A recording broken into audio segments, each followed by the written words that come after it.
Good morning, everyone, and welcome to today's webinar from Radiocrafts. As always, I hope you are having a fantastic day, wherever you are, maybe also a fantastic evening. Either ways, I surely hope this webinar proves worthy of your time. Speaking to you this morning is Omar, and I'll be presenting today's webinar, which will be about the latest and greatest RIIM SDK from Radiocrafts, SDK 2.0.0. We have a lot of exciting and useful features for you, and today I'll just try to explain to you why we believe uh, this new SDK will be just the second best thing this year after the coronavirus vaccine, or maybe it is better than the vaccine. I don't know, but we will see about that. So I'm very hyped to be presenting it to you today, but before we start, and as usual, let's go through some ground rules first.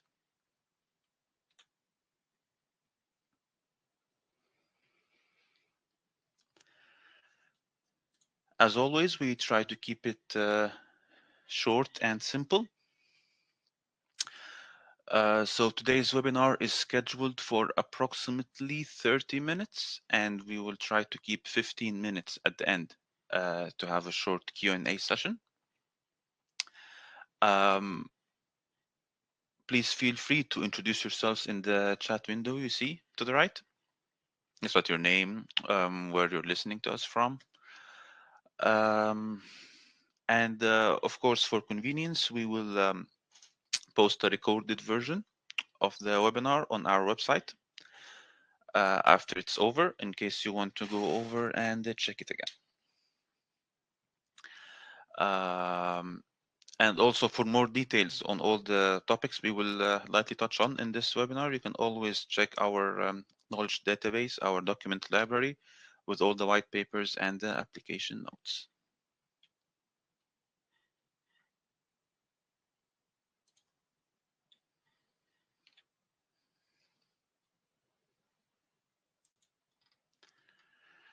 So what are we going to speak about today? Well, the main thing I would like to convey to you this morning is what is actually new with RIIM's SDK, and is it that big of a leap to be called SDK 2.0.0 and not just 1.3? Because if you're using RIIM, then you know that the previous one was 1.2. And most importantly, is RIIM worthy of your time to try it? And how I'm going to do that for all of you new listeners today is that we will start by a very brief introduction of what RIIM is, what it does, and then we are going to remind you briefly about battery operated mesh routers and why we believe they are such a lifesaver. And then afterwards, we will discuss the very important topic of duty cycles and how our nerdy developers figured out a way to give you more duty cycle. As you know, in average, the allowed duty cycle is around 1% in average. So how much do you think we managed to take that up to? Maybe we made it 5%, maybe 10, 20. Well, we'll see. And then afterwards, we will speak about time synchronization in RIIM and how RIIM nodes achieve that and why is it important. And the last 2 points will be something called local multicast and why it's important. And then we end with end-to-end IP connectivity. Very poetic.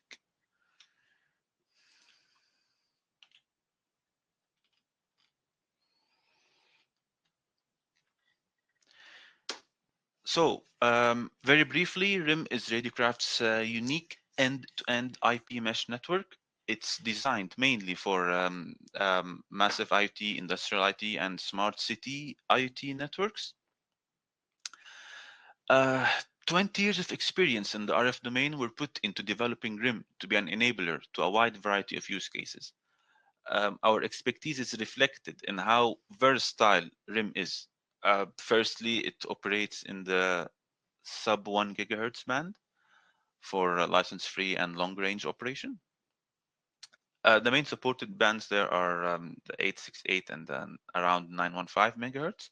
But you can also contact us at support or at sales@radiocrafts.com for more information about our 433 megahertz offering. RIIM supports two modes of operation, single channel and dish. Each mode has its own advantages and use cases where it should be used. RIIM also supports multiple layers of security. We have DTLS security, which is on the application layer more, like on Co-op, for example. It's an end-to-end encryption between two nodes. And then we have also underneath that link layer security, which is like one common radio key for the whole network.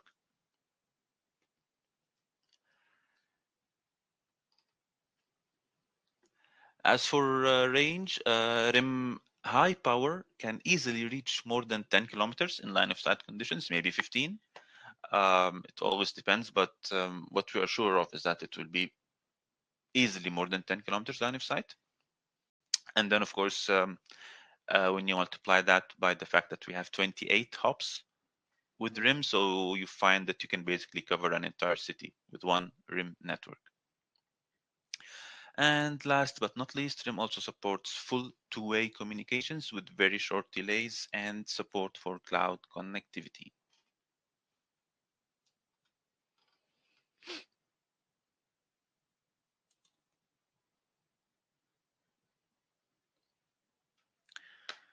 So, battery-operated mesh routers.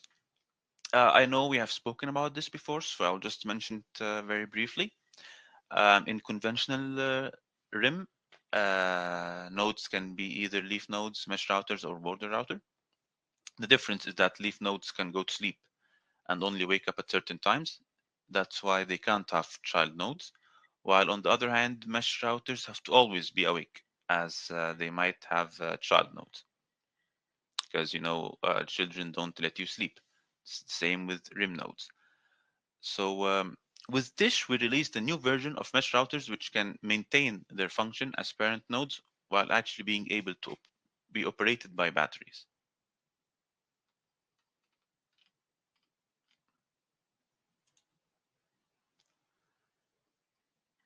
So what benefits does that bring? Well, as you can imagine, quite a few.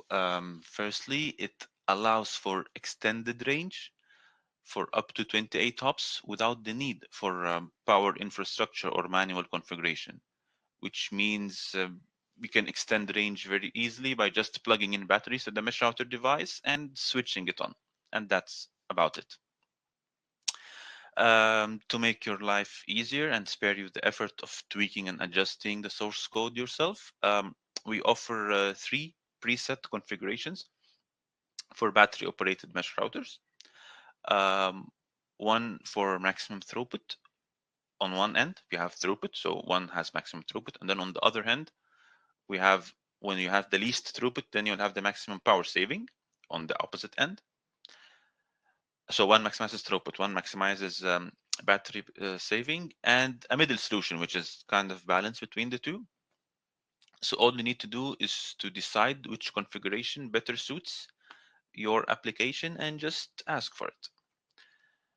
And of course, what always differentiates RIM from other similar solutions in this aspect is that it's fully two-way, which means more downlink, more control, and over-the-air updates.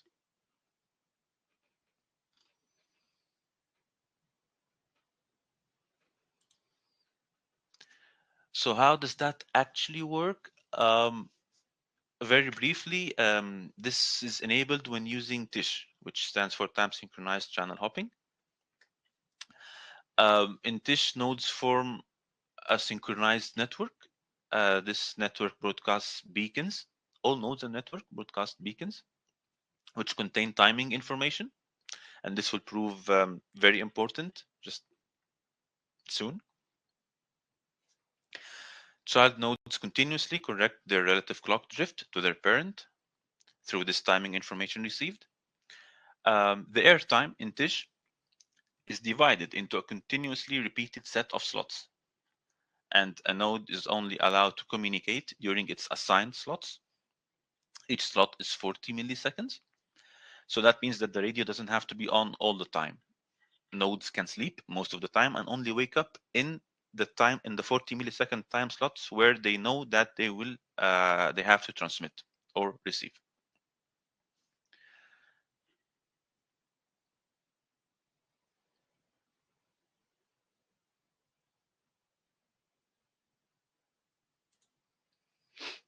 And here you can see the trade-off between the maximum throughput and the highest.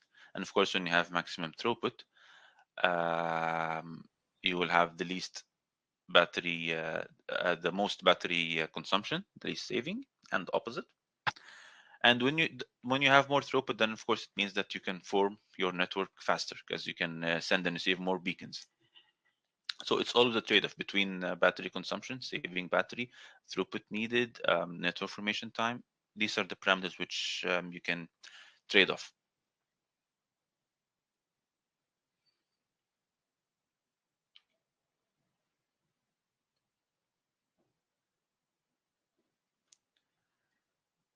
High power range. As we said in the recap, now with the high power version, you can transmit with up to 27 dBms, which is a very high output power.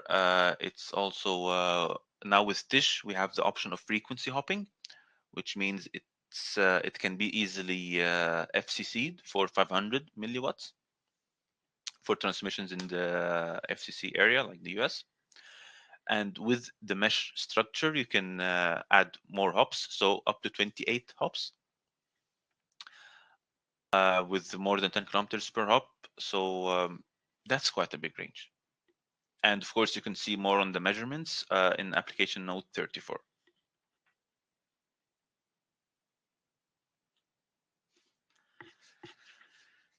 Okay, now to the most exciting part. Despite the fact that we engineers don't really like duty cycle and spectrum access regulations, they are actually pretty important to allow for a fair distribution of radio frequency. Though they tie your hands as a radio user and restrict how much you can squeeze out of your allowed spectrum. Duty cycle refers to the time your radio is allowed to transmit in. In Europe, for example, under ETSI regulations, a radio's maximum duty cycle is in average 1%. You can see here the different frequency bands and its respective duty cycle. Let's take it 1% for ease of calculations. Which means, what it actually means is that the radio is only allowed to transmit only in 1% of the time.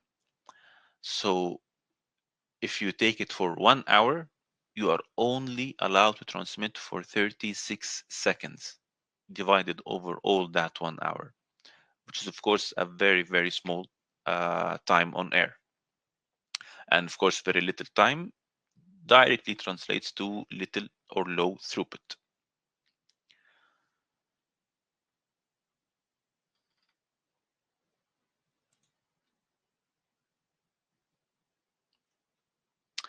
But as I always say, our main goal is to always make your lives easier. And that's why in RIIM SDK 2.0.0, we started using a technique called polite spectrum access. So what is polite spectrum access? It can be better understood when it's broken down into two main components. You have on the left side, listen before talk, and on the right side, adaptive frequency agility. Listen before talk works just as its name implies. The radio scans all, now we speak about Europe, so the radio scans all the 14 available channels. I know that you have 16, but you're only allowed to transmit on 14 of the 16 available. So the radio scans the 14 available channels before transmitting on any of them. And if a channel is found to be noisy, the radio waits and doesn't transmit on it. This dramatically increases the radio's resilience to noise, which directly reflects on the packet error rate and just boosts all the network's performance. So listen before talk, as the name says, it listens on the channels, channels available for hopping. Now we're speaking about dish and frequency hopping, because that's only possible in frequency hopping, which is enabled by dish. So listen before talk, it listens to the available channels. If one is noisy, it doesn't use it. Now, adaptive frequency agility, it works kind of on top of listen before talk. It works by marking the channels which are often found to be noisy.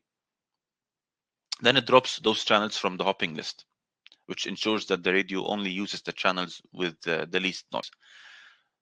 So if a channel is, let's say that you have 14 channels, and every time we listen before talk, we find that channel 6 is noisy. Then next packet we listen, channel 6 is noisy. Then we listen, channel 6 is noisy. So we kind of understand that it's always noisy. There is some sort of interference on this channel 6. So adaptive frequency agility removes this channel 6 from our hopping sequence. So now it ensures that we only have the best channels available.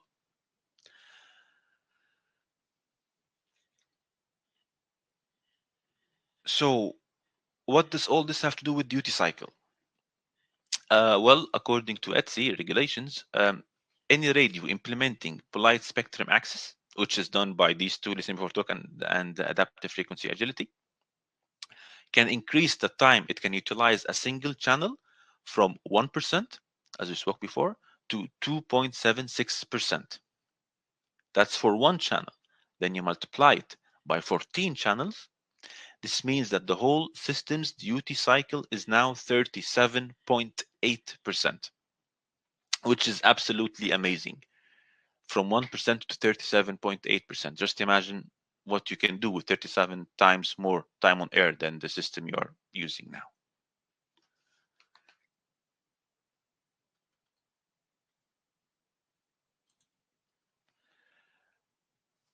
So of course the benefits here kind of speak for themselves. Increasing the duty cycle by such a huge margin makes over-the-air updates and frequent transmissions more efficient and faster. And of course, the noise sensing and the noise mitigating features of polite spectrum access, of course, ensures that the noisy channels are avoided, which significantly reduces packet error rates and allows for more range per hop, and so on, so and so.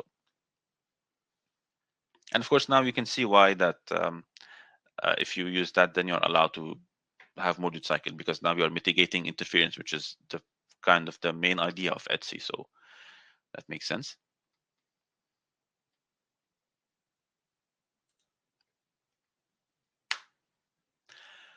And now for my personal favorite feature, time synchronization. So what does time synchronization actually do? Maybe to understand it well, it's better to look at how life would be without it. Okay, let's say time synchronization doesn't exist and you want to start a certain event in your network at 8 p.m., for instance. You would then have a number of options. Maybe you can go to the control part and send a multicast at 7:55 and just pray that all messages reach, that the multicast message reaches all nodes by 8.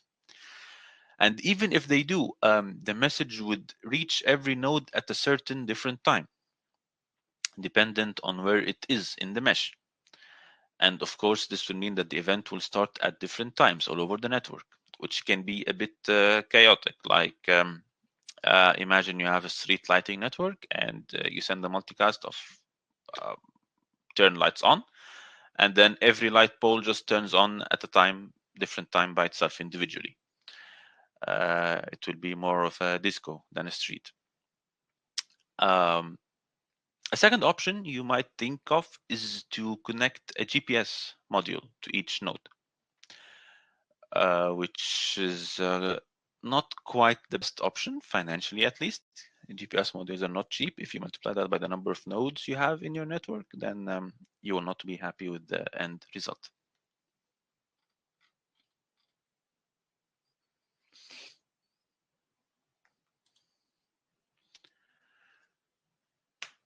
So that's why we have time synchronization in RIIM. There are two types of timing information that can go into RIIM. You can either put the real time or the epoch. The real time is, for example, like we say now it's 3 or 15 p.m. The epoch is just a timer running indefinitely. So you just turn it on when the network starts, the epoch timer starts, and it keeps counting in milliseconds just indefinitely. Of course, timing synchronization is based on the timing information transmitted in TISH. So it's all of this is built on TISH.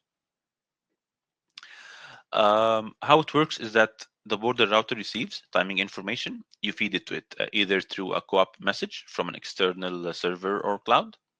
And this co-op message just goes into the clock co-op resource in the border router.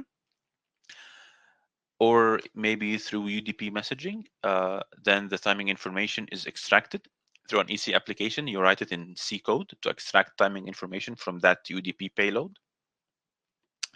Or if you are using local operation, you can always feed timing information to the border router through UART, SPI, I2C, or however you want to do it.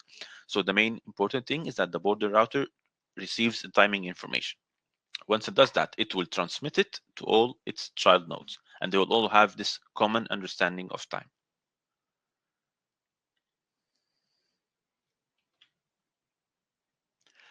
So, of course, now nodes have a common understanding of time. They have the ability to coordinate events. You can tell a certain node to start an event after this neighbor node finishes its event.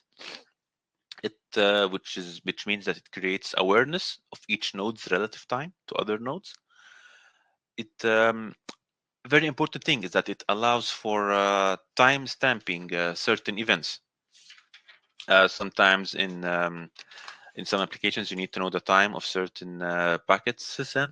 For example, in machine learning, to trust the data set, to trust the integrity of the data set, you need to know that it's true. And this might require some rigorous restrictions on time stamping. And of course, to know more about time synchronization in RIIM, you can always check application note 50.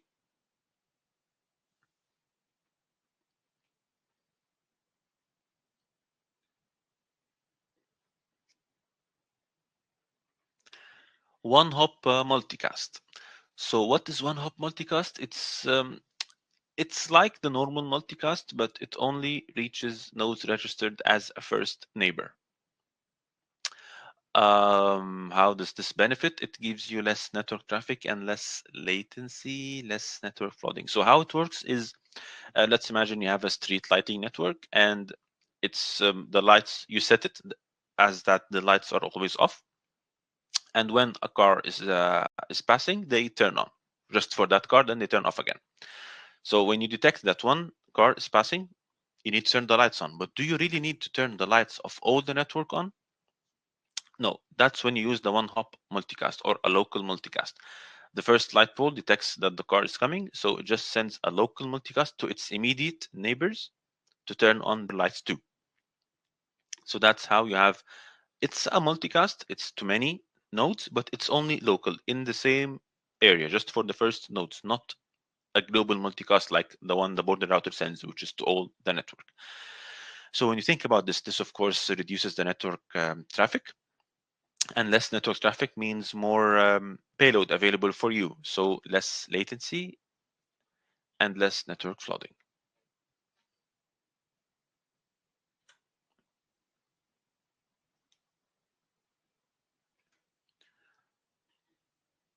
So last but certainly not least is end-to-end IP version 6 connectivity. Of course, with RIIM, RIIM natively out of the box supports cloud connections using IP version 6. It even uses IPv6 within the RIIM network, which means many things. First of all, it's future-proof, because that's the future, IP version 6, at least the immediate future. Of course, it also means the security that comes with the end-to-end IP, because That means that network traffic is not translated anywhere in the middle. It stays in IP packet from start to end. End-to-end IP is equal to end-to-end security. Of course, having also IPv6 means global addressing, that you can address any node from any place on your server or on your cloud application, and opposite. And for use, for example, with if you want to connect RIM's border router to a cellular modem, for example, that's now possible with the SLIP firmware that we provide. And this actually has 3 or 4 different setups that you can use. So to know more about that, I really recommend checking application notes 46 and 47 to know more about connecting RIM to the internet in general, and to know more about setting up SLIP and how to use RIM's border router next to a cellular radio.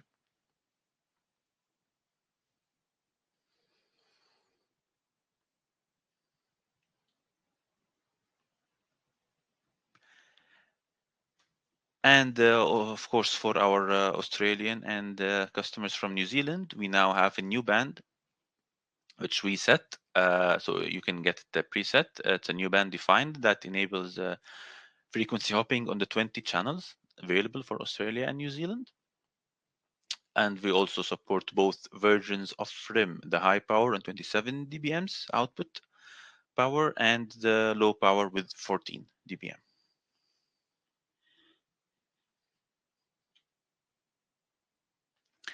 So I guess that's it. I can just sum it up for you very quickly.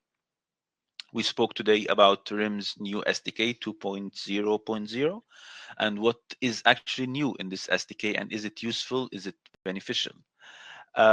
We touched lightly upon things we spoke about before, such as introduction to RIM and battery-operated mesh routers and RIM's high power range. Then for the new things, we have time synchronization, which allows your RIM nodes to have a common understanding of time, either real time or epoch time. We also spoke about polite spectrum access and its 2 techniques, listen before talk and adaptive frequency agility, and how when you combine them, which is using polite spectrum access, you can take your duty cycle from 1% up to 37% in Europe. And then we spoke about local multicast, which is just like a normal multicast, but it doesn't reach the whole network. It's local in a small space, which can be very helpful to avoid network flooding and congestion.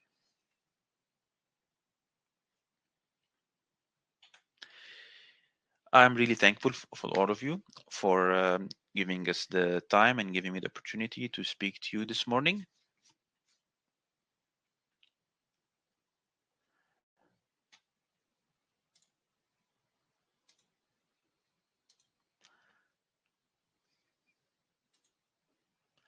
I see here we have a number of questions. I think, yeah, start from down. That's correct. I can also pitch in a bit here. I've been trying to answer these questions on the side while you have been talking, Omar. My name is Örjan Ottveit, and I'm an R&D director at Radiocrafts. So I have been looking at these questions while they come in. We had one from Peter Lippinger asking about the TISH for 27 dBm in Europe.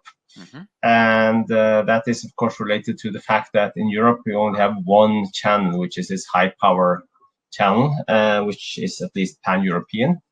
So that means that to use TISH at 27 dBm, you would actually use TISH on one channel. Obviously, that doesn't make much sense in terms of frequency agility type of thing, because you use the same channel anyway. So yeah, that is limited in terms of you're going to use many channels, but with this channel, of course, you have better margin because you have 27 dBm, and this is also a channel where you're allowed to send 10%. So you can still use TISH in order to, for instance, get the time synchronization advantage of TISH, which you can still get. Christian asked about if you used LBT on a single channel, you can increase to 2.76%.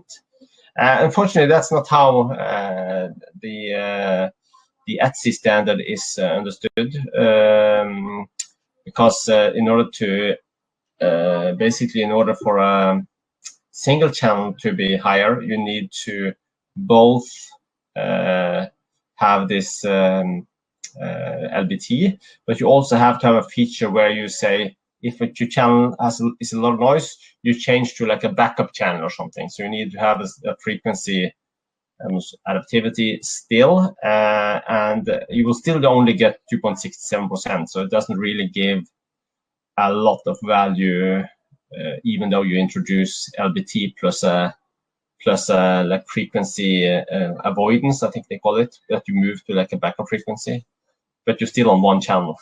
So it's possible, but it's not something we have implemented because it doesn't really give a lot of benefit. Then we have, what's the typical throughput across a mesh in the 3 modes in terms of usable bandwidth and latency? Well, throughput for me is something I more considered in terms of number of packets you get through. And so in this network, it's typically limited by the board router of the network, or the, what you say, once maybe it's called gateway as well, which I think in all modes, I think we see that in average, when the board router gets approximately 3 packets in, if you imagine a sensor network there, which is the ones we have looked most into, that you have many nodes gathering data, and if the board router in average get more than 3-4 packets per second, then you will start to see packet loss in the system. And packet loss means filtrations, and then you will basically start to get more packet loss, and going up to, we've seen with 5 packets per second to the board router in average. We still have connections and everything is coming through, but it's more like 95% packet success rate at that point, and not the 99.9% or something that you really would like to see. So it depends a bit on what your quality requirements are. But those are the types of limits, and then each release packet can of course be up to 128 bytes long, so then you can basically calculate the throughput.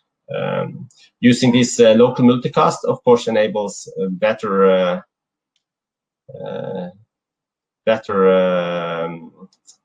overall throughput, because you could have a local communication at one side of the network which is not disturbing either the board router or the other side of the network.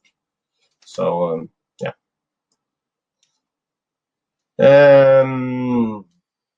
Just to add on to the James's follow-up question, the payload when you send data up, I think it's something like 80 bytes. I don't have the exact numbers in my head. If you send sensor data up, I think you can send it. I think, yeah, it depends if you use UDP or co-op and stuff like that, because if you use co-op, you have a bit more overhead. So I think if you use UDP, maybe you can get down to like up to 90 or close to 100 bytes. And with co-op, I think you're more into 80 numbers. And also it depends if you use DTLS as an application encryption as well. So all these depends a bit. There's also a question about access to the webinar. Yes, it will be it's recorded and put onto our with a link to our webpage, so you'll find it later there. Let's see, are there any more open questions?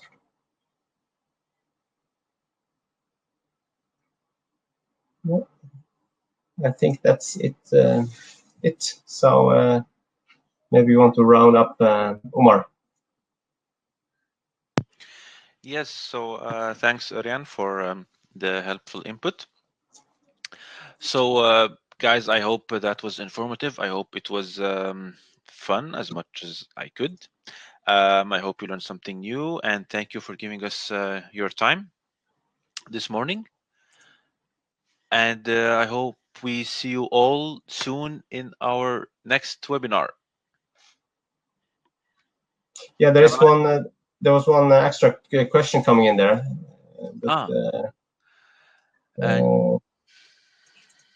In case it can't be used.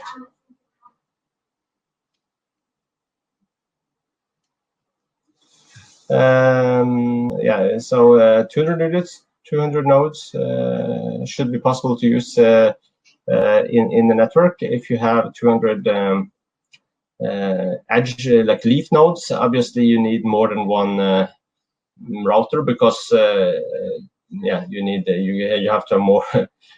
One router or one gateway cannot support direct connections to 200 units. But obviously, if you have more mesh routers, that should be possible. And of course, you can have interrupt-based events, so that something happened on a node and it's on the edge node, and whatever event happened on the edge node, you can then send a message up to the board router based on that event when you want to. So it doesn't have to be.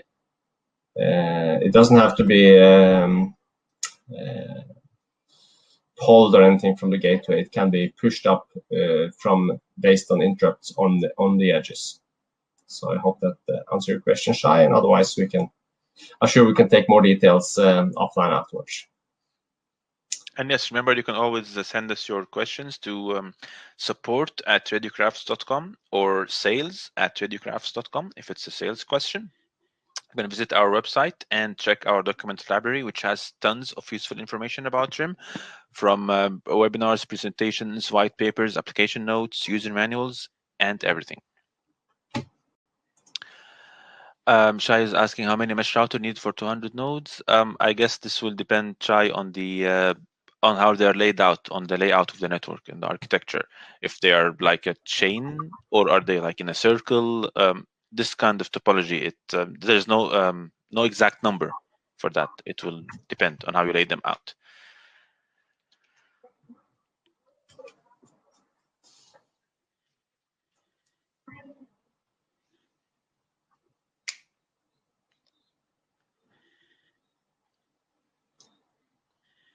All right. So thanks everyone, and see you on our next webinar. Have a nice day and stay safe. Bye.